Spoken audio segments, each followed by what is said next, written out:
Very good morning dear students. आज की class में हम मेंडल की सफलता के कारणों के बारे में पढ़ेंगे। इससे पहले की क्लास में हमने मेंडल की जीवन परिचय के बारे में पढ़ा था और आनुवंशिकी या जेनेटिक्स किसे कहा जाता है उस बारे में अध्ययन किया था। आज हम ध्यान देंगे मेंडल है वह अपने प्रयोगों में सफल क्यों रहा। मेंडल से पहले भी कई प्रयोग किए गए परंतु वो सफल नहीं हुए क्योंकि उन्होंने कुछ इस प्रकार की तकनीकी नहीं अपनाई जो मेंडल ने अपनाई थी। तो इस कारण से मेंडल है वो अपने प्रयोगों में सफल रहे। उसके क्या क्या कारण है उस बारे में हम समझेंगे। तो ध्यान दीजिए, सबसे पहला कारण है वह आपको क्या ध्यान रखना है, मेंडल ने एक बार में केवल एक ही लक्षण का अध्ययन किया। मेंडल ने एक बार में केवल एक ही लक्षण का अध्ययन किया, केवल एक ही लक्षण का अध्ययन किया। इस कारण से मेंडल है वो सफल रहा। तो मेंडल ने एक बार में केवल एक ही लक्षण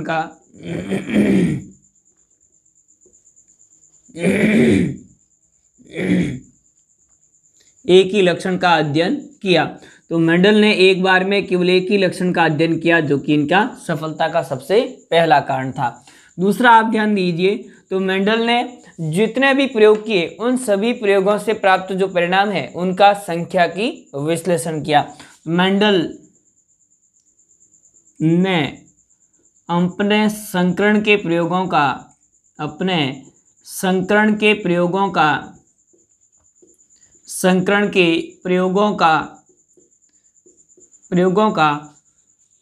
संख्यात्मक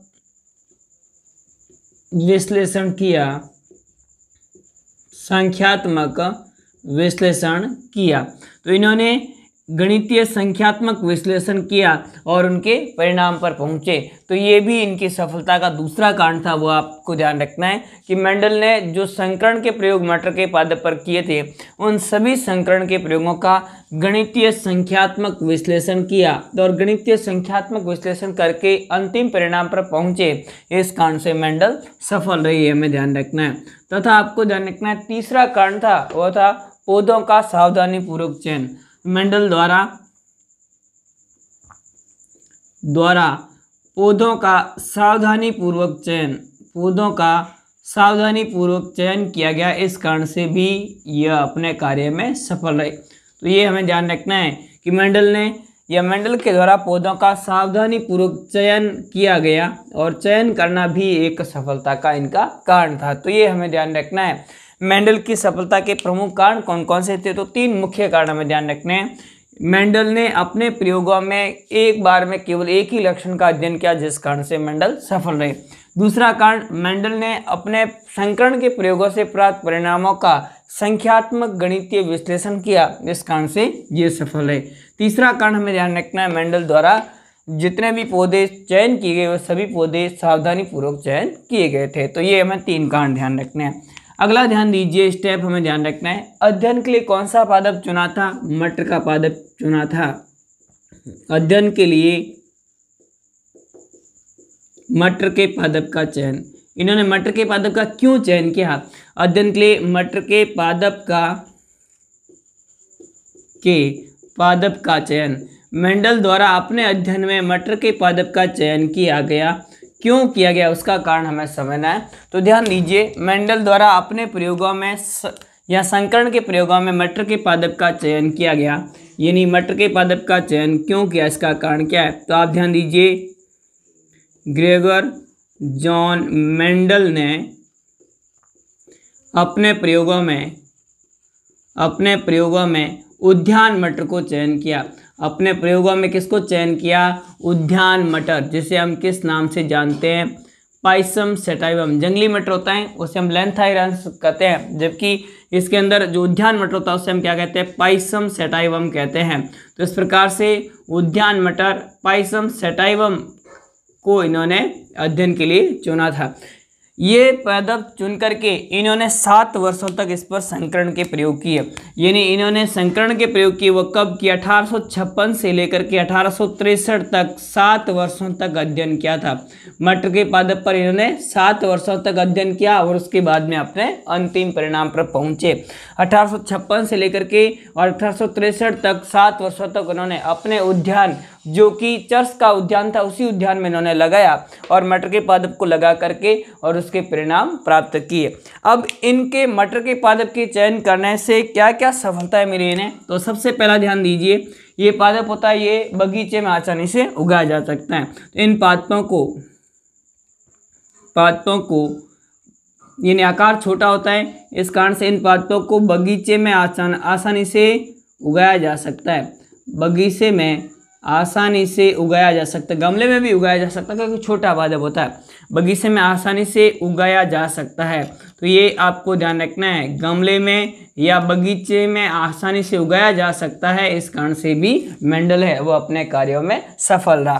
तो पहला हमें ध्यान रखना है, मेंडल है वह अपने पादपों को जो चयन किया मटर के पादप का, वो छोटा पादप था जिसके कारण से इन्हें आसानी से बगीचे में उगाया जा सकता है, कम स्थान घेरता है, छोटे स्थान पर भी इसे आसानी से उगा करके अध्ययन किया जा सकता है। तो ये पहला कारण था। दूसरा कारण ध्यान दीजिए मेंडल की सफलता का, मटर का पादप था, मटर 1 वर्षीय पादप है। किस प्रकार का पादप है, 1 वर्षीय पादप है। और 1 वर्षीय पादप होने से क्या होगा, इसका जीवन काल छोटा होता है। 1 वर्षीय का मतलब क्या होता है, इस प्रकार का पादप जो कि एक सीजन के अंदर, एक ऋतु होती है उसी के अंदर अपना जीवन चक्र पूर्ण कर लेते हैं, तो उन्हें 1 वर्षीय पादप कहते हैं। मटर किस प्रकार का पादप, 1 वर्षीय पादप है जो कम समय में जीवन काल पूर्ण होता है, जिनका कम समय में अधिक जातियों का अध्ययन किया जा सकता है। अधिक जातियों का अध्ययन किया जा सकता है, अधिक जातियों का या वंशजों का अध्ययन किया जा सकता है। तो ये हमें ध्यान रखना है, कम समय में अधिक वंशज। अगर हम बहुवर्षीय पादप लेंगे तो कई वर्षों के बाद भी इसमें पोष पाएंगे, अगले पादप तक बहुत लंबा समय लग जाता है, जबकि ये पादप कैसा था, 1 वर्षीय था और 1 वर्षीय पादप होने से कम समय में अधिक जातियों का अध्ययन संभव हुआ। तो ये हमें ध्यान रखना है कि 1 वर्षीय पादप होने से कम समय में अधिक से अधिक पादपों को आसानी से उगाया जा सकता है। तो ये इनकी सफलता का दूसरा कारण था। तीसरा कारण ध्यान दीजिए, मेंडल के द्वारा किए गए प्रयोग है, वो प्रयोग मटर के पादप पर उन्होंने किए। और मटर का पादप होता है, मटर का पुष्प द्विलिंगी होता है। पुष्प कैसा होता है, द्विलिंगी होता है, ये हमें ध्यान रखना है। मटर के पादप का पुष्प कैसा होगा, बाइसेक्सुअल द्विलिंगी होता है। और आप ध्यान दीजिए अनुनमिलीयता दर्शाता है, तो ये हमें ध्यान रखना है, अनुनमिलीयता यहाँ आप ध्यान दीजिए तो इनके पुष्प होते हैं वो क्लिस्टोगैमस प्रकार के होते हैं। अनुनमिलीयता या क्लिस्टोगैमस का मतलब होता है इस प्रकार के पुष्प जो सदैव बंद रहते हैं। और मटर के पादप के पुष्प होते हैं वो द्विलिंगी होते हैं और सदैव किस प्रकार के होते हैं, बंद होते हैं, अनुनमिलीय पुष्प होते हैं। अनुनमिलीय परागणी पुष्प होने के कारण से आपको ध्यान रखना है, क्लिस्टोगैमस पुष्प होने के कारण से, ये सवाल एक बार पूछा गया बोर्ड के एग्जाम में, आपको अच्छे से ध्यान रखना है। अनुनमिलीयता किसे कहते हैं, तो अब क्या ध्यान दीजिए, इस प्रकार के पुष्प जो सदैव बंद रहते हैं, जिनमें आवश्यक रूप से क्या होता है, स्वपरागण, तो उन्हें अनुनमिलीय कहा जाता है। तो ये हमें ध्यान रखना, अनुनमिलीय यहाँ किस प्रकार के, क्लिस्टोगैमस प्रकार के द्विलिंगी होते हैं, जिनमें आवश्यक रूप से क्या होगा, स्वपरागण होता है। तो इनके मटर के पादप में हमेशा कैसा परागण होगा, स्वपरागण होता है, सेल्फ पोलिनेशन होता है, यानी परागकण होंगे वो अपने ही पुष्प की वर्तिका पर पहुंच पाते हैं, बाहर नहीं जा पाते, क्योंकि ये पुष्प बंद रहते हैं, खुलते ही नहीं है, तो बाहर परागण नहीं जा पाते, परागकण बाहर नहीं जाने से इनमें क्या होगा, स्वपरागण होता है। और स्वपरागण होने से आपको ध्यान रखना है, समयुग्मजी जाति या शुद्ध संकर स्थापित करने में, यानी समयुग्मजी पादप, समयुग्मकी पादप, या आप ध्यान दीजिए शुद्ध वंशक्रम प्राप्त करने में सफलता प्राप्त की जाती है, यानी जिसके कारण से हम लंबे समय तक समयुग्मजी पादप प्राप्त कर सकते हैं, शुद्ध वंशक्रम को लंबे समय तक प्राप्त कर सकते हैं। तो ये आपको ध्यान रखना है, समयुग्मकी या शुद्ध वंशक्रम प्राप्त करने में भी यह सफलता दर्शाता है, ये हमें ध्यान रखना है। तो ये तीसरा हमें इम्पोर्टेंट लक्षण ध्यान रखना है। चौथा ध्यान दीजिए, तो इनमें विपुंचन विधि द्वारा विपुंचन विधि द्वारा कृत्रिम संकरण कराया जा सकता है। विपुंचन विधि द्वारा इसमें क्या करवाया जा सकता है? कृत्रिम संकरण करवाया जा सकता है। और विपुंचन विधि के द्वारा कृत्रिम संकरण करवाकर इनमें पर परागण करवाया जा सकता है और पर परागण करवा कर के इसमें भिन्नताएं भी उत्पन्न की जा सकती हैं। तो ये हमें ध्यान रखना है, विपुंचन विधि द्वारा इसमें कृत्रिम पर परागण करवाया जा सकता है और कृत्रिम पर परागण कराकर संकर जातियों को भी प्राप्त किया जा सकता है। इस कारण से मेंडल अपने कार्यों में सफल हुआ था, ये हमें ध्यान रखना है। तो मेंडल की सफलता के कारणों में सबसे पहला हमें ध्यान रखना है, वो क्या ध्यान रखना है? मटर के पादप का चयन किया गया और मटर के पादप का चयन करने में उन्हें क्या क्या फायदे हुए? तो ये पादप उतने आसानी से बगीचे में या गमले में उगाया जा सकता है। और ये हमें ध्यान रखना है, इस प्रकार के पुष्प होते हैं, ये पुष्प होंगे उनमें आप ध्यान दीजिए तो द्विलिंगी होते हैं, अनुमल्यता दर्शाते हैं और शुद्ध वंशक्रम प्राप्त करने में सहायक होते हैं। तथा आप ध्यान दीजिए तो मटर के पादप होते हैं एक वर्षीय होते हैं और एक वर्षीय उन्हें कम समय में अधिक जातियों को और वंशजों को आसानी से अध्ययन किया जा सकता है। विपुंचन विधि द्वारा हम क्या कर सकते हैं? संकरण करवाया जा सकता है। मेंडल और आप ध्यान दीजिए तो आपको ध्यान रखना है, मटर में स्पष्ट रूप से दिखने वाले विपर्यासी लक्षण पाए जाते हैं। स्पष्ट रूप से दिखने वाले विपर्यासी लक्षण पाए जाते हैं। विपर्यासी लक्षण पाए जाते हैं। स्पष्ट रूप से दिखने वाले विपर्यासी लक्षण या एलील्स लक्षण पाए जाते हैं। विपर्यासी लक्षणों या एलील्स का मतलब क्या होता है? इस प्रकार के लक्षण जो कि एक दूसरे से आपको ध्यान रखना है, एक ही लक्षण के दो युग्म होते हैं, जोड़े होते हैं, एक अप्रभावी होता है दूसरा प्रभावी होता है। इस प्रकार के होंगे उसे हम क्या कहेंगे? विपर्यासी कहा जाता है। तो इसमें स्पष्ट रूप से विपर्यासी लक्षण देखने को मिलते हैं। तो इसी कारण से मेंडल है वो मटर के पादप का चयन किया और मटर के पादप को चयन करने के कारण से ही मेंडल सफल हो पाए। अब मेंडल ने जो विपर्यासी लक्षण चयन किए वो कौन कौन से लक्षण चयन किए? तो ये हमें ध्यान रखना है। मेंडल ने 7 जोड़ी विपर्यासी लक्षणों का इन्होंने अध्ययन किया। कितनी जोड़ी? 7 जोड़ी विपर्यासी लक्षणों का इन्होंने क्या किया? अध्ययन किया। तो 7 जोड़ी विपर्यासी लक्षणों का तर्दु पर्जनी सम का इन्होंने लक्षणों का अध्ययन किया। वैसे तो कुल 34 विपर्यासी लक्षणों का इन्होंने अध्ययन किया था, बाद में इन्होंने अपने प्रयोग में कितने लक्षणों को उपयोग में लिया? 7 जोड़ी विपर्यासी लक्षणों को उपयोग में लिया और 7 जोड़ी लक्षणों को उपयोग में लेकर के इन्होंने अपने प्रयोग को संपन्न किया। सबसे पहला लक्षण लिया इन्होंने पादप की ऊंचाई। पादप की ऊंचाई में अगर लंबे पादप है तो वो कैसा होगा? तो आपको ध्यान का लंबे पादप होते हैं वो प्रभावी लक्षण होगा, जिसे हम टॉल के नाम से भी जानते हैं। तो ये हमें ध्यान रखना है, लंबे पादप होंगे जिन्हें इन्होंने किससे दर्शाया? तो आपको ध्यान कर लंबे से। जबकि दूसरा इन्होंने लक्षण लिया वो इसमें कौन सा होगा? तो आपको ध्यान ऊंचाई होती है वो लंबी, या कैसे होंगे? बोना। यहाँ कैसे पादप होंगे? बोना, जिसे स्मॉल टी से दर्शाते, ये हमें ध्यान रखना है। फिर उसके बाद में पुष्पों की स्थिति। पुष्पों की स्थिति में अगर कक्षीय स्थिति है तो वो कैसी होगी? तो आपको ध्यान रखना है, अगर पुष्पों की स्थिति कक्ष में होते हैं, यानी आपको ध्यान रखना है पुष्प होंगे वह पादप के, ये पादप भाग है उसमें पत्ती निकलती है, उसका ये भाग होता है कक्ष कहलाता है। पत्ती के ऊपर का भाग होता है उसे कक्ष कहते हैं। यहाँ से कलिका निकलेगी और इस प्रकार से पुष्प बन जाए तो इस प्रकार के पुष्प हम क्या कहेंगे? कक्षीय। इसमें कक्षीय पुष्प होता है वो कैसा होगा? प्रभावी। यदि पुष्प अगर शीर्ष पर होता है तो उसे हम क्या कहते हैं? शीर्षस्थ। और शीर्षस्थ पुष्प होता है वो किस प्रकार का होता है? इसमें अप्रभावी होता है। तो टर्मिनल होगा या शीर्षस्थ होगा वो अप्रभावी होता है, जबकि कक्षीय पुष्प होता है वो किस प्रकार का? प्रभावी। ये अप्रभावी होगा, ये हमें ध्यान रखना है, अप्रभावी होता है। तो ये हमें इस प्रकार से ध्यान रखना है। फिर उसके बाद में पुष्पों का रंग। पुष्पों के रंग में आपको क्या ध्यान रखना है? पुष्पों का रंग होता है वो बैंगनी होगा, वो किस प्रकार का होगा? प्रभावी होता है, ये हमें ध्यान रखना है। जबकि पुष्पों का रंग है वो आपको ध्यान का सफ़ेद होता है, वो किस प्रकार का होगा? अप्रभावी होता है। तो अप्रभावी होगा वो कैसा होगा? सफ़ेद। और प्रभावी होते हैं वो कैसे होते हैं? बैंगनी रंग के पुष्प होते हैं। फली का रंग ध्यान दीजिए हरा होता है, वह किस प्रकार होगा? प्रभावी होता है। और आप ध्यान दीजिए फली का रंग पीला होता है तो वो किस प्रकार का होगा? अप्रभावी होता है। तो पीला रंग होगा अगर फली का तो अप्रभावी होगा, और हरा रंग होता है वो कैसा होता है? प्रभावी होता है। फिर फली का आकार। फली के आकार में आपको ध्यान रखना है, फली अगर फूली हुई होती हैं तो ये किस प्रकार का होगा? प्रभावी लक्षण है। फूली हुई है तो वो कैसी है? प्रभावी लक्षण है। यदि फली है वो संकुचित होती हैं, सिंकुड़ी हुई होती हैं, संकुचित होती है तो वो किस प्रकार का होगा?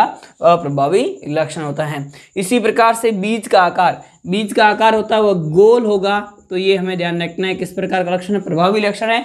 और यदि बीज का आकार है वो झुर्रीदार है तो वो किस प्रकार का लक्षण हो जाएगा?